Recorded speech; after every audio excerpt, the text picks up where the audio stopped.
علیکم. بفرمایید. سلام، خسته نباشید. سلامت باشید. حال شما خوبه؟ وقتتون بخیر باشه. سلامت باشید. من از ایران تماس میگیرم قربان. بفرمایید برادر عزیز.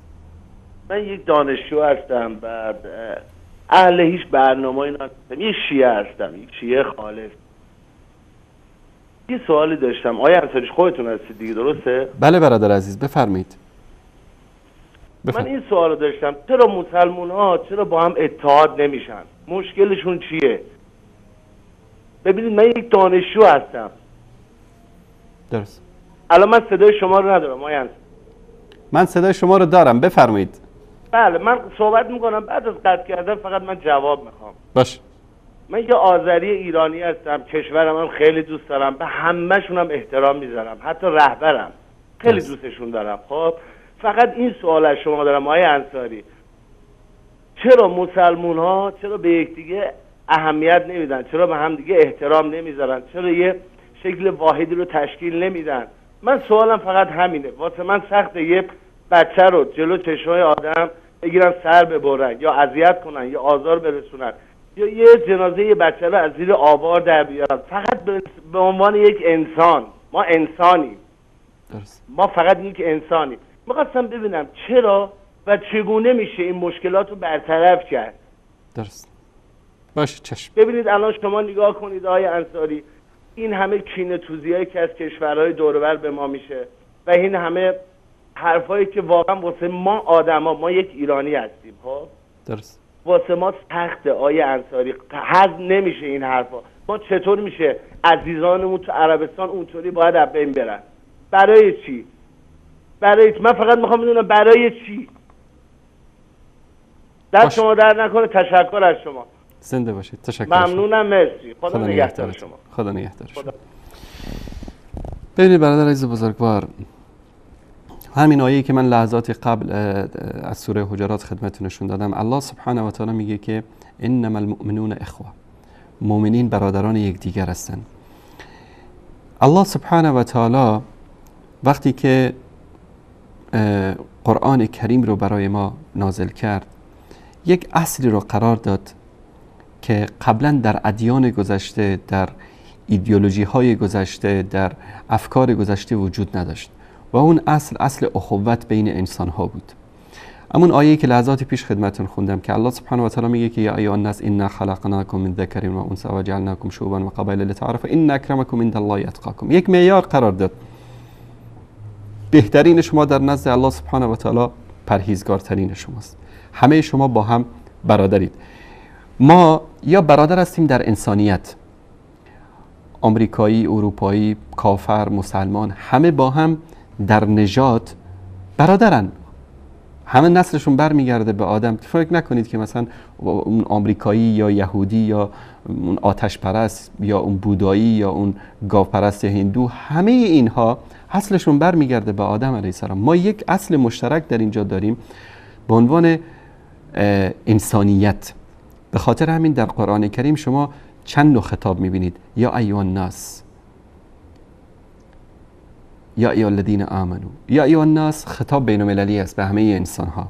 یا ایها الذین آمنو خاص برای مؤمنین هست. اینجا احکام است. در این احکام مسلمان ها شامل نمیشن. اسلام مثلا نمیگه یا ایها الناس نماز بخونید، یا ایها الناس شما روزه بگیرید. میگه یا ایها الذین آمنو کتب علیکم الصیام. ای مؤمنین فقط برای شماست که روزه فرض شده. نمیگه یا ایها الناس کتب علیکم الصیام، ای انسان ها برای شما روزه فرض شد. چون اونایی که مسلمان نیستن ما نمیتونیم مجبورشون بکنیم که تو هم بیا مثل ما روزه بگیر. اسلام اینو نگفته، خدا اینو نگفته، پیغمبر اینو نگفته. لا اکراه فی الدین، این جبر و زوری نیست. مادام کسی که مسلمان نیست، کسی که نمیخواد اسلام رو قبول بکنه، ما هیچ وقت اگر در طول تاریخ این کار شده، در بعضی از دورات، در بعضی از پادشاه‌ها، بعضی از خلفا، چه در زمان امویات، در زمان عباسی این کارو کردن، کارشون اشتباه بوده، ربطی به اسلام نداره. مثل که امروز خیلی از اعمال من و شما برادر عزیز ربطی به اسلام نداره. اسلام به ذات خود ندارد عیبی، عیب که از در مسلمانی ماست. ما برای اینکه با هم دیگه اخوت داشته باشیم، برادری داشته باشیم و دشمنی در بینمون نباشه، باید برگردیم به اصل اسلام. رسول الله صلی الله علیه و آله و سلم در حجة الوداع یک حج کردن. رسول الله صلی الله علیه و سلم به نام حجة الوداع معروف است. سخنان خیلی زیبایی در خطبه‌ای که در منی داشتن و در مکه داشتن ایراد نمودن که در این خطبه ها و در این سخنان رسول الله صلی الله علیه و سلم یک سری از اصول اخوت و برادری و مساوات رو مطرح کردن. مثلا میفرمایند لا فرق بین عربی ولا اعجمی ولا ابیض ولا اسود الا بالتقوى. میگن بین ایج عرب و عجمی و بین ایج سیاه و سفیدی فرقی وجود نداره مگر به تقوا و پرهیزگاری. هیچ کس بر هیچ کس برتری نداره.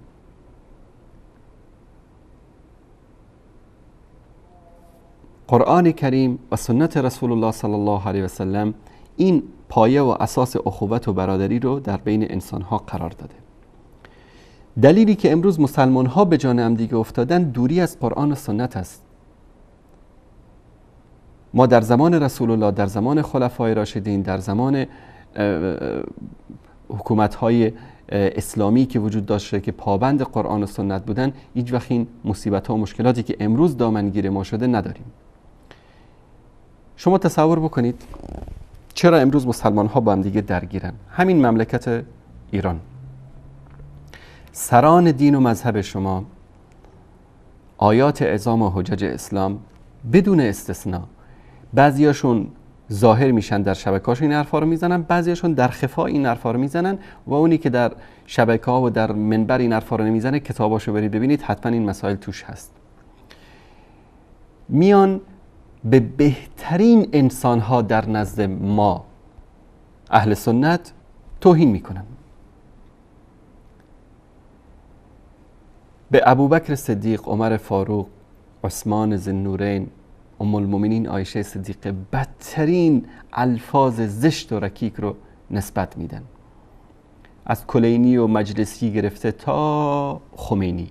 همین خمینی، بله خمینی، همین خمینی که هفته وحدت درست کرد، همین خمینی که داد میزد از وحدت بین مسلمان ها، بین شیعه و سنی، شما پشت سنی نماز بخوانید انگار پشت پیامبر نماز خوندید و از این مسائلی که شاید شما هم زیاد شنیده باشین. میان به بهترین انسان ها. ببین برادر عزیز، من که میگم بهترین انسان ها شاید در نزد تو بدترین انسان ها باشن، اما در نزد من بهترین انسان ها هستن. مثلا پدر و مادر بزرگوار شما در نزد شما بهترین انسان ها هستن، شما بهشون احترام دارید، اما من شاید این احترام رو به پدر و مادر شما نداشته باشم، اما هیچ وقت به خودم اجازه نمیدم که به پدر و مادر شما توهین بکنم. و اگرم من بیام به خدای نکرده به مادر شما توهین بکنم، یک صفت زشتی به مادرتون بدم، یقینا شما عصبانی میشید. با همین حلمی که دارید، با همین صبر و بردباری، با همین کلمات زیبایی که فرمودید، در اون موقع دیگه همینا رو فراموش میکنید، با من درگیر میشید. تو چه حق داری به مادر من توهین میکنی؟ والله الذی لا اله الا هو، قسم به الله متعال، عایشه رضی الله تعالی عنها برای ما از مادرانمون، پدرانمون، فرزندانمون، از همه قوم و قبیله و کشور و اصل و نسب و هر چی که داریم قدر و منزلتش بالاتره. ام المؤمنین عایشه صدیق، الله سبحانه و تعالی میگه النبی اولی بالمؤمنین من انفسهم و ازواجه امهاتهم. پیامبر از نفس شما برای شما عزیزتر است، اولاتر است و همسران پیامبر مادران مؤمنین هستند. پیامبر رو من از نفس خودم بیشتر دوست دارم و همسر پیامبر مادر مؤمنین رو و همسرانش همه رو، مادران مؤمنین رو، از همه اهل و عیال و زن و فرزند و قوم و قبیله و کشور و از همه چیز بیشتر دوست دارم. وقتی که تو میایی به ام المؤمنین عایشه صدیقه توهین میکنی، بعد من بگم که خب من با شما هیچ مشکلی ندارم، ما شما دوستیم، رفیقیم، وحدت است، اخوت است، برادری است. نیست برادر، نیست. شما چرا میخواید به زور؟ این برادری به زور امکان نداره. قلب من نمیتونه به تو نزدیک بشه وقتی تو به مادر من توهین میکنی. مادری که مادر بیش از 1 میلیارد مسلمان است، یک اقلیت کوچکی به عنوان شیعه اگر قبول ندارن که ایشون مادر مومنین هستن، منکر قرآن هستن، این ربطی به ما نداره. بیش از 1 میلیارد مسلمان حاضرن که جانشون رو فدای عایشه بکنن. خب وقتی که شما میان بزرگانتون به این من یکی رو نام میبرم، شما به همه توهین میکنید.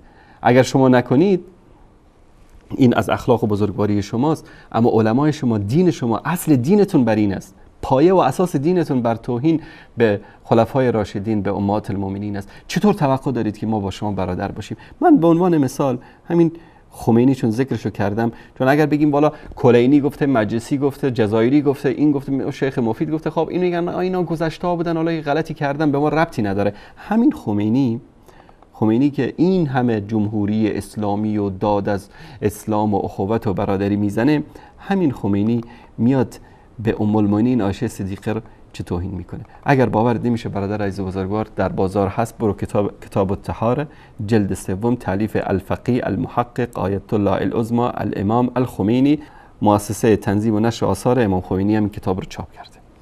در اینجا در صفحه 457 در اینجا در مورد نواسب صحبت میکنه. به این مناسبت به شما بگم که نواسب در نزد علمای شما هر کسی که شیعه نباشه ناسبی است، هر کسی که میخواد باشه. میگه که اگر دیگر طوائف یا نواسب یا خوارج دلیلی بر نجاست ظاهری اینها نیست، در حالی که عذاب اینها بدتر از عذاب کفار است. اگر کسی بر امیرالمومنین خروج کرد، نه به عنوان تدین بلکه به عنوان مخالفت با او در مملکتش، یا برای مسئله دیگر مانند عایشه، دقت کنید اینجا، مانند عایشه و زبیر و طلحه و معاویه و اشباههم، یعنی صحابه کلن، عایشه و زبیر و طلحه و معاویه و غیره، یا که اینکه عداوت داشته باشه با اونها یا با یکی از ائمه، نه به عنوان تدین بلکه به عنوان عداوت با قریش و بنی هاشم و عرب و غیره، یا اینکه قاتل پدرش و برادرش و غیره باشه. ظاهرا لا یوجب ظاهرا شیء منها نجاسة ظاهریه، ظاهرا اینا نجس نیستن. و این کانوا اخبث من الکلاب و الخنازیر، ولو اینکه خبیث‌تر از سگ‌ها و خوک‌ها هستن. یعنی علیاذ بالله عایشه و زبیر و طلحه و اینا در نزد معاویه، در نزد خمینی، طبق این فتوایی که داده، نجستر، خبیث‌تر از سگ‌ها و خوک‌ها هستن، اما ظاهرشون نجس نیست، در حالی که از خوک‌ها و سگ‌ها هم نجستر هستن. این در کتاب این هاست. در کتاب کی؟ در کتاب امام خمینی، مؤسس جمهوری اسلامی. الان تو رو به خدا برادر عزیز، من بیام بگم خدای نکرده مادر شما از این کلمات زشتی که اینجا، بعد به شما بگم که خب بیننده گرامی بی ما شما برادریم، اصلا آیا قلب شما به من نزدیک میشه؟ آیا اصلا شما در وجود خودتون برادری و مساوات و مودت نسبت به من احساس میکنین؟ غیر از این در کتاب‌های اینها،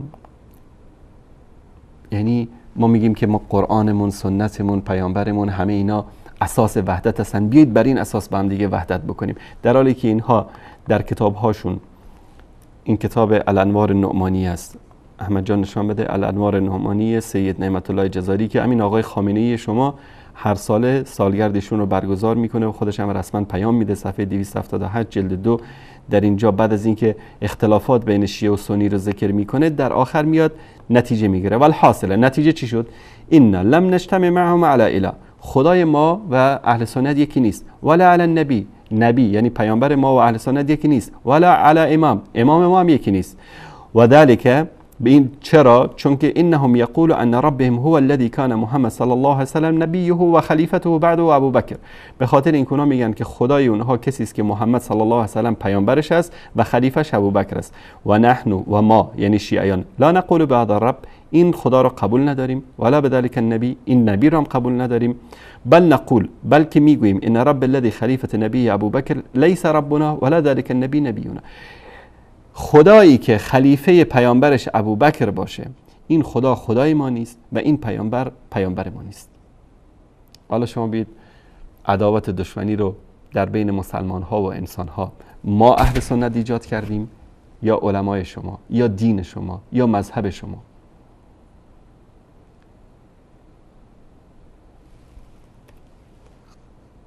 المصباح الفقاحه از آیت الله سید ابوالقاسم خویی، یکی از مراجع بزرگشون، در مورد غیبت ببینید. ما حکم غیبت رو لحظات پیش بیان کردیم، اما اینا چی میگن؟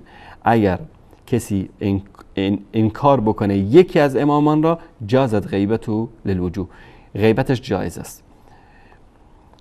چرا؟ دلیل میاره. ثبت فی الروایت، در روایت ثابت است، و در ادعیه و در دعا و زیارتنامه ها، جواز لعن المخالفین، جایز است که مخالفین رو لعن بکنیم، و وجوب البراءة منهم، از اونها اعلان براءت بکنیم، و اکثار السب علیهم، به اونها زیاد فحش بدیم، و اتهامهم، و اونها رو متهم بکنیم، و الوقیعة فیهم، به اونها به اصطلاح غیبتشون رو بکنیم، تهمت بهشون بزنیم. ای غیبتشون بکنیم، لانهم من اهل البدع والریب، که اونا از اهل بدعت و شک هستن. بل لا شبهة فی کفرهم، بلکه شکی نیست که اینها کافرن. یعنی انکار الولایه والائمه حتی واحد منهم، و اعتقاد به خلاف غیرهم مانند عقاید الخرافیه که جبر یوجب الکفر و زندقه، که سبب کفر و زندقه میشه.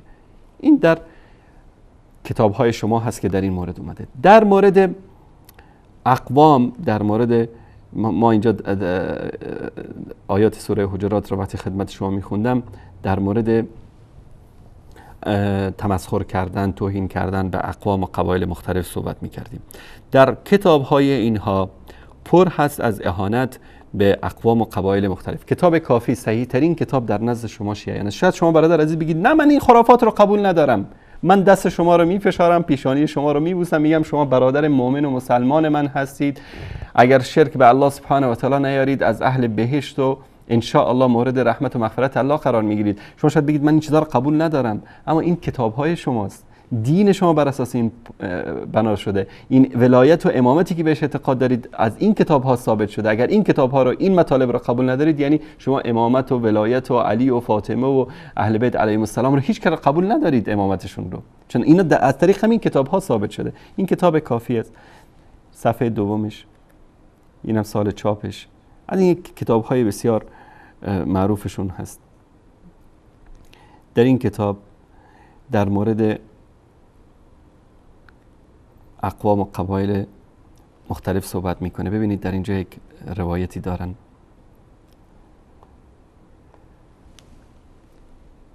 باب 219 من کرح مناکحت من الاکراد و السودان و غیرهم، یعنی ازدواج با کردها و سودانی ها کراهت داره. از امیر المؤمنین علی علیه السلام به دروغ تهمت بستن به علی، روایت کردن ایاک و نکاح الزنج فانه خلق مشوه، با سیاها ازدواج نکنید که اینا مخلوقان مشوه هستن، یعنی ناقص الخلقه به اصطلاح، مشکل دارن. از ابی عبدالله امام جعفر صادق روایت کرد لا تناکح الزنج والخزر فان لهم ارحاما تدل على غیر الوفا، با سیاها و با کسایی که در علوش خزر زندگی میکنن ازدواج نکنید که ارحام اینها دلالت میکنه به غیر، یعنی زنهای اینا فاحشه هستن به زبان عامیانه و واضح، یعنی با زنهای اینا ازدواج نکنید که اینا زنهاشون فاحشه، خیانت میکنن به شوهراشون. والهندو و هند و سند، یعنی هند کجاست؟ هندوستان امروزی، تصور کنید بیش از 1 میلیارد انسان. و سند پاکستان امروزی بیش از 200 و چند میلیون. والقند افغانستان امروزی، قندهار. لیس فیهم نجیب، یعنی یک انسان نجیب در بین اینها پیدا نمیشه، یعنی همه حرامزاده هستن، به زبان عامیانه همه حرامزاده هستن. این شما تصور بکنید 1 میلیارد و 250 میلیون، 1 میلیارد و تقریبا 300 میلیون، یعنی بیش از 1.5 میلیارد انسان رو میگه که، و حالا اگر آفریقا رو هم بهش اضافه کنید تقریبا به 2.5 میلیارد میرسه. اگر سیاهای دنیا رو حساب بکنید تقریبا با اندو پاکستان ها حدود به 3 میلیارد میرسه. 3 میلیارد جمعیت دنیا رو میگه زنهاشون فاحش است، مرداشون حرامزاده است. این در کتاب کافی میگه. خب الان شما بیاید بگید خب برادر عزیز قنداری بیا ما با تو برادریم، خب این روایت در میاره میزنه به صورت میگه خب تو کتابتون این مسائل اومده. داخل همین ایران هر کس حق داره به کشورش به اصطلاح بنازه. در مورد کردها ببینید که در کتابهاشون چی میگه. در این کتاب مرات العقول فی شرح اخبار آل رسول، اینم صفحه بعدیش، اینم سال چاپش، اینم در صفحه جلد 24 صفحه 57.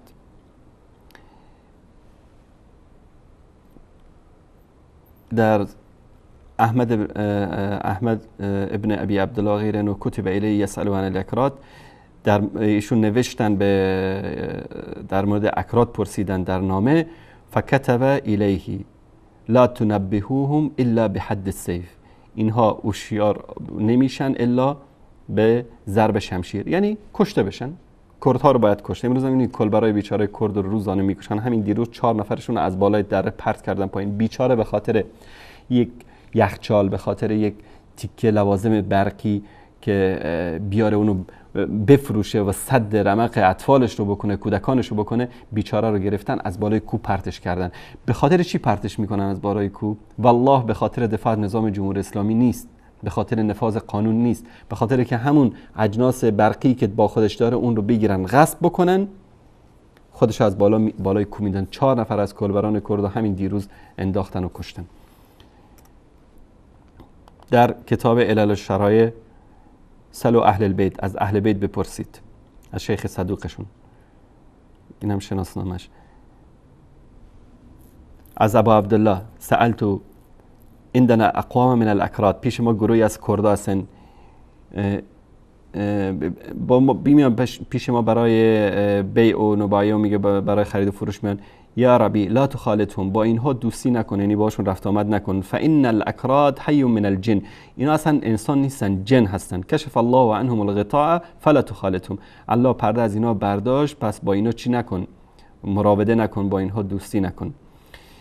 در حدیث دوم که عندنا قوم من الاکراد فانهم لا یزالون یجیوننا بالبیع فنخالطوهم و نبایعهم، کردا میان باشون خرید و فروش میکنی، فقال یا ابا ربی لا تخالطهم فان اکراد من الجن، کردها جن هستن، با اینا خرید و فروش نکنید، کشف الله عنهم الغطاء فلا تخالطهم، که الله پرده از اینا برداشته، با اینها دوستی نکنید. این در داخل ایران نظرشون نسبت به کردها این است.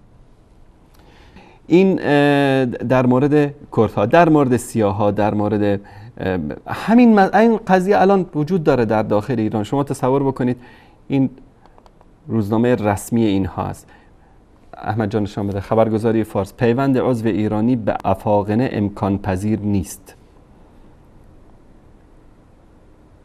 در کشور سعدی که میگه بنی آدم اعضای یکدیگرند که در آفرینش یک گوهرند، چو عضوی به درد آورد روزگار، دیگر عضوها را نماند قرار، تو که از مهنت دیگران بیغمی، نشاید که نامد نهند آدمی. در کشور سعدی، در کشور حافظ، پیوند عضو ایرانی به افاقنه امکان پذیر نیست. برادر عزیز، از کدوم وحدت داری صحبت میکنی؟ از کدوم محبت داری صحبت میکنی؟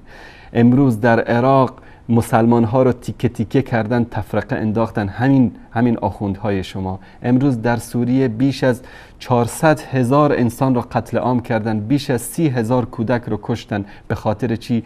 به خاطر که خامنه ای این آتش قدرتش رو خاموش بکنه، به خاطر اینکه 4 تا گرگ زده سپاه پاسداران و حزب الله رو فرستادن اونجا تا این هلال شیعه و تمدد انقلاب اسلامیشون رو در اونجا تثبیت بکنن.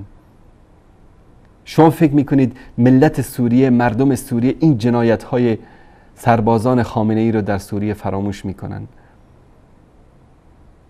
در پاکستان، در افغانستان، در آفریقا، در یمن، در عربستان، در هر جا دارن جنایت میکنن به نام دین. جالب است که رسانه هاشون، رادیوشون، تلویزیونشون بعد همه چیزو میندازن به گردن عربستان، این کرده و وهابیت این کرده و فلان کرده. خودشون میکشن، خودشون تجاوز میکنن، خودشون اهانت میکنن، بعد گناه رو میندازن گردن دیگه. و اگر گروه های تندرو مانند داعش، ما قبولشون نداریم، نه عمل کردشون رو، نه اعتقاداتشون رو، نه روششون رو، بارها هم گفتیم، بارها اینو تاکید کردیم، اما اینها حتی ما رو که بخوان بزنن، جوابی در مقابل حرفای ما نداشته باشن، متهم میکنن که اینا داعشی هستن. به هر صورت یک نکته رو بارها گفتیم، بازم تکرار میکنیم که در مقابل اینها در عراق، داعشی‌ها با همه جرم و جنایتی که مرتکب شدن، هیچ وقت به اندازه این حشد شعبی و حکومت شیعه عراقی و سپاه پاسداران و حزب الله لبنان و اینها مردم بیگناه رو نکشتن. اینها مردم بیگناه رو میکشن. هر جا رو که میگیرن کودکان من فیلماشو نشون دادم 14 15 ساله رو تیرباران میکنن، زیر تانک میکشن به خاطر اینکه سنی است. این حق است انسان باید بگه والله یک شیعه بیاد دشمنی ما با روافض، با مدعیان دروغین تشیعی هیچ وقت سبب نمیشه که ما تهمت بهشون بزنیم، دروغ بهشون ببندیم.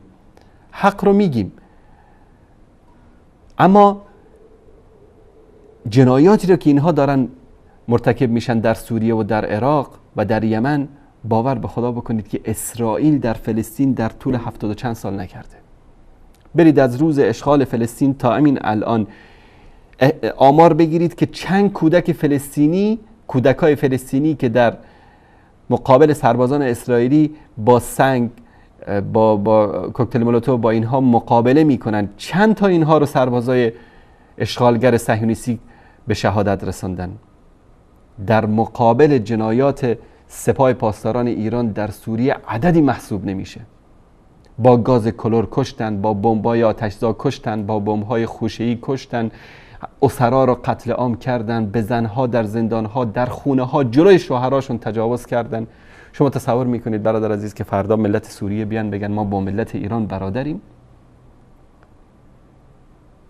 شما فکر میکنید ملت افغانستان جنایات حزب وحدت رو که از طرف سپاه پاسداران ایران مستقیما کمک میشد در دوران جنگ‌های داخلی فراموش کردن؟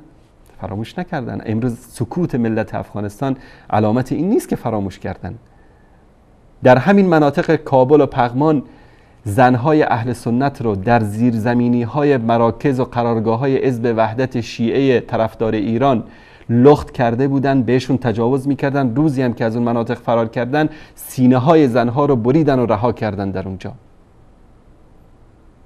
مردهای اهل سنت رو در داخل کانتینر مینداختن، آتیش میزدن، اطراف کانتینر آتیش روشن میکردن. شما ملت افغانستان فراموش کرده این جنایت ها رو؟ این رفسنجانی که چند روز پیش گور به گور شد به اسفل السافلین رفت، شما فکر میکنید ملت افغانستان فراموش کرده که در دوران جنگ افغان ها با روس ها همین رفسنجانی مجاهدین افغانستان رو در مرز افغانستان ایران دستگیر میکردن، تحویل KGB سازمان استخبارات اتحاد جماهیر شوروی میدادن؟ فراموش نکردن این چیزا رو. ملت عراق و اهل سنت عراق هم جنایات قاسم سلیمانی و سپاه پاسداران در عراق فراموش نکردن و نخواهند کرد. ملت یمن هم فراموش نمیکنن. برادر عزیز و بزرگوار، همین 35 سال پیش، 37 سال پیش، همین کشور ایران با همه کشورهای دنیا دوست بود. روزی که پادشاه عربستان ملک فیصل فوت کرد، ایران 3 روز عزای عمومی اعلان کرد و روزی که شاه ایران به عربستان رفت، مرد و زن عربستان در خیابانها برای استقبالش اومده بودن. یک کمی فکر بکنید چرا امروز ملت ایران، حکومت ایران منفورترین ملت شده در نزد بقیه ملت ها؟ امروز عربستانی ها از شما متنفرن، کویتی ها از شما متنفرن، اماراتی ها از شما متنفرن، لبنانی ها از شما متنفرن، سوری ها از شما متنفرن، عراقی ها از شما متنفرن، پاکستانی ها از شما متنفرن، افغان ها از شما متنفرن، یهود و نصارا از شما متنفرن، آفریقایی ها متنفر، اروپایی ها، آمریکایی ها، همه از شما متنفرن به خاطر 4 تا آخوندی که امروز در رأس قدرت قرار گرفته، ملت ایران رو بدنام کرده، اسلام رو بدنام کرده. این ملتی که سالها، هزاران سال تاریخ داشته، امروز یکی از بدنامترین ملت ها در نزد مسلمان ها، در نزد غیر مسلمان ها شده به سبب 4 تا آخوند زندیق و کثیفی که امروز در رأس حکومت هستن. اگر یک کمی تفکر بکنید، سبب بدبختی و مشکلات اسلام و ایران و جهان اسلام همین غده سرطانی است که به نام ولایت فقیه داره در ایران حکومت میکنه، که امیدواریم الله متعال شر اینا را از سر امت اسلامی دور بکنه.